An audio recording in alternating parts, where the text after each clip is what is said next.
E aí, gente, um abraço para todo mundo aí. Vamos começar aí o nosso PET número 7 na disciplina de Geografia.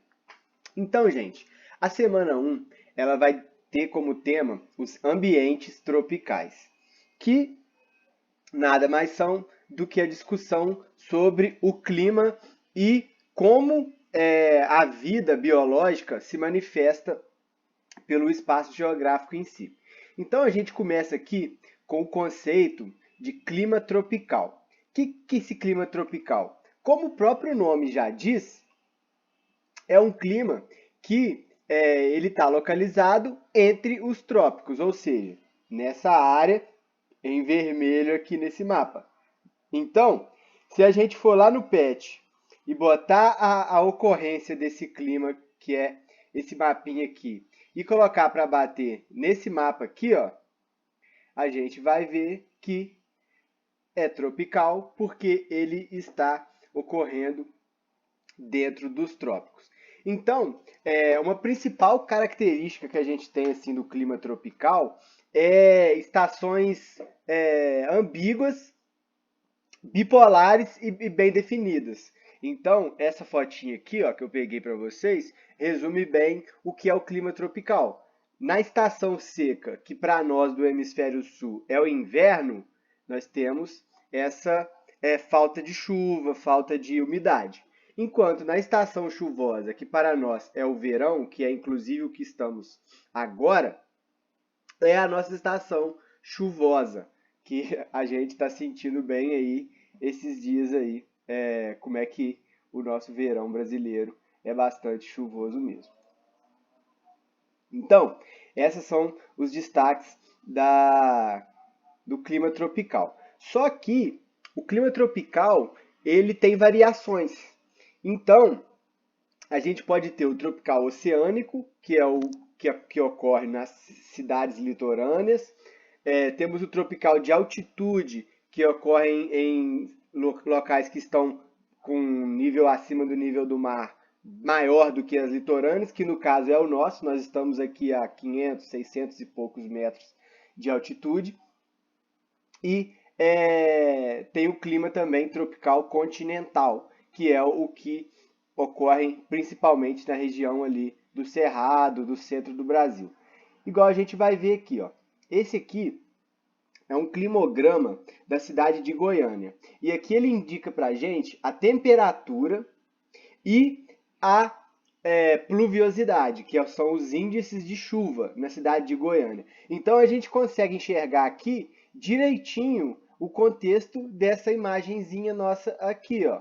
Então a gente vê, ó, outubro, finzinho de primavera, novembro, dezembro, janeiro, fevereiro, março, início de verão até término de verão e início de outono.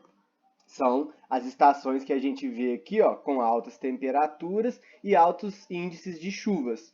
Enquanto nos meses que vamos adentrando ao inverno aqui, ó, abril, que é final de outono, meio final de outono, né? Maio, mais já indo para o final, e junho, que já é o início do inverno, a gente vê aqui como as temperaturas e o índice de chuva abaixam muito. Então a gente tem uma grande variação na temperatura durante o ano aí. Ó. Então a gente chega aqui próximo aos 40 graus em janeiro, dezembro, e a gente chega próximo aos 10 graus em junho, julho e agosto. A localização do clima tropical, eu já falei que são esses países aqui, ó, norte da América do Sul, América Central, África subsaariana, Madagascar, na Índia, Indonésia, norte da Austrália, essa região que está entre os trópicos. E nesta discussão do clima, a gente vai falar um pouquinho dos biomas brasileiros. O que é importante a gente entender aqui agora? Como eu já tinha dito, lá no PET 2 a gente estudou os domínios morfoclimáticos. E os domínios morfoclimáticos, eles têm uma proximidade com o conceito de bioma, só que eles têm uma diferenciação, que é o domínio morfoclimático, ele envolve a vida, o clima, o espaço, mas sobretudo o relevo. É o estudo do relevo e como ele proporcionou a existência daquele domínio paisagístico. Já o conceito de bioma, ele ignora essa questão do relevo e é mais focado na questão da vida presente ali, da biota, ou seja, das plantas, que é a nossa flora, e da fauna, que são os nossos animais. Então, o conceito de bioma, ele é mais voltado para essa questão faunística e florística. Então, a gente vai dar uma olhada aqui nesse conceito de bioma e vamos citar algumas características assim que são bastante presentes em cada um dos biomas. Esse aqui é o mapa dos biomas do Brasil. Então a gente vê aqui, ó, onde está o posicionamento de cada um direitinho aqui, ó, bioma amazônico, bioma da Caatinga, bioma do Cerrado, bioma do Pantanal, bioma da Mata Atlântica e o bioma Pampa.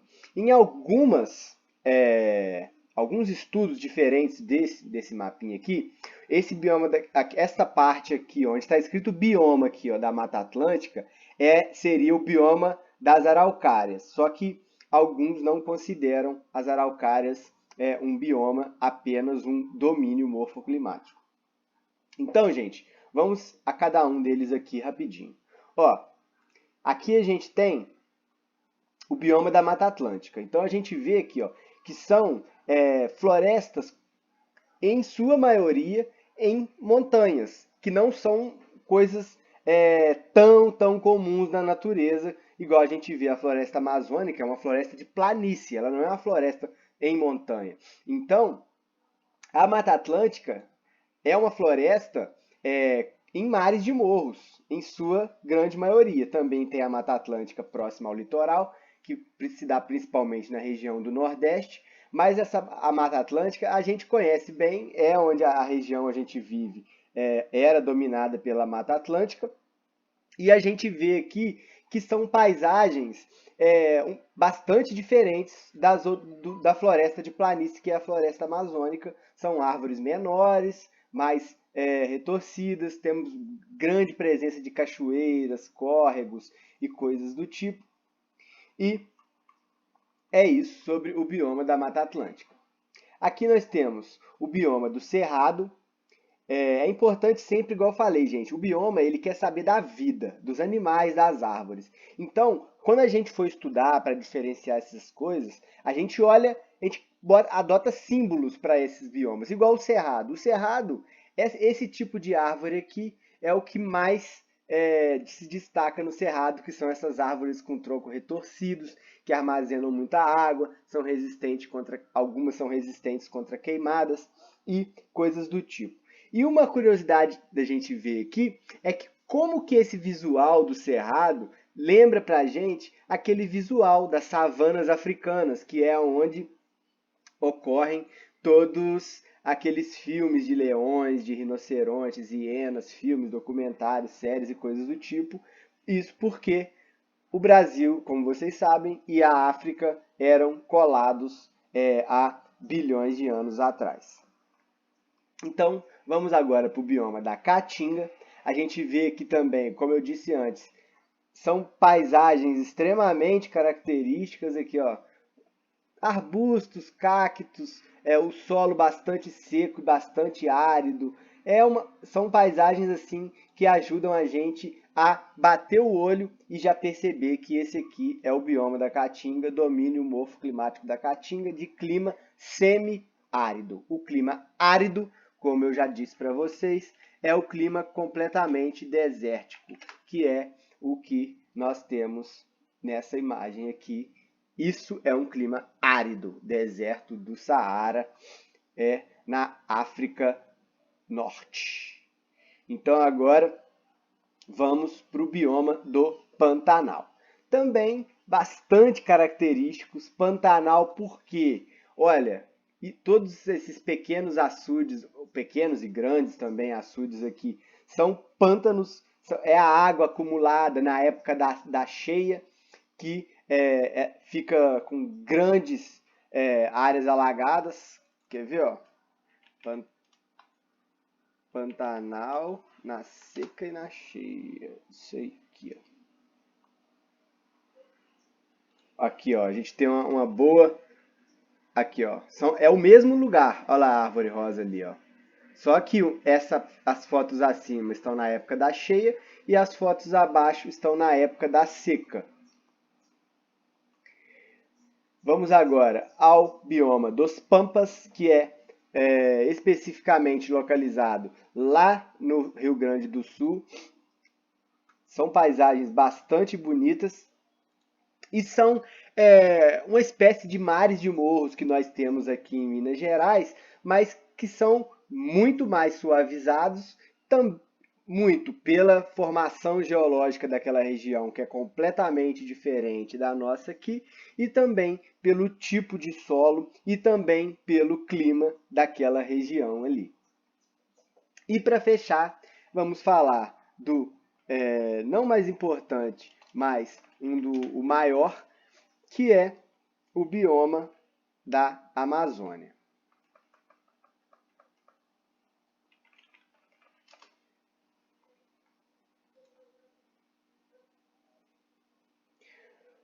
A Amazônia, como eu já disse antes falando aí da Mata Atlântica, é um bioma de uma floresta de planície. Então a gente tem uma total noção ao ver essa foto aqui. Olha só como isso aqui é uma região extremamente plana, como o riozinho ele vem aqui tranquilo. E as árvores na região Amazônia são extremamente grandes. Mais uma foto aqui para a gente ter uma noção aí desse bioma amazônico, que é muito rico. Como esta foto aqui, que é a foto que também está lá no PET, mostra, o bioma amazônico ele é muito grande. Ele ocupa cerca de 40% do território brasileiro. E é de uma riqueza assim imensurável, não tem como eu dizer para vocês aqui, a gente só pode admirar isso aqui e torcer e fazer de tudo para proteger isso aqui. Olha só a riqueza natural disso aqui. Olha só, gente, essas árvores aqui são enormes. Dessas fotos não dá para ver direito, mas quando a gente bota umas imagens mais aproximadas, tipo essa aqui assim, a gente tem a noção de qual o tamanho, qual a imensidão desse domínio amazônico. Desse domínio não, desse bioma, mas que também é um domínio morfoclimático. Então, aqui no domínio amazônico, a gente vai dar o exemplo de como diferenciar o domínio do bioma. Então, o domínio morfoclimático da Amazônia, a grande característica dele é a região plana, é o relevo. A planície amazônica proporcionou que existisse a floresta amazônica. Então, o domínio amazônico ele se dá pela planície amazônica. Enquanto o bioma amazônico, a gente olha mais pelas árvores, pelos animais que tem naquela região. Então a gente tem aqui a onça-pintada, vários tipos de arara, tucanos, bicho preguiça e todos os tipos de bicho que são bastante presentes aí na região amazônica. Então, gente, foi isso aí, esse PET 7, semana 1. Até semana que vem, quando a gente vai discutir a semana 2 aí. Abraço a todos, valeu!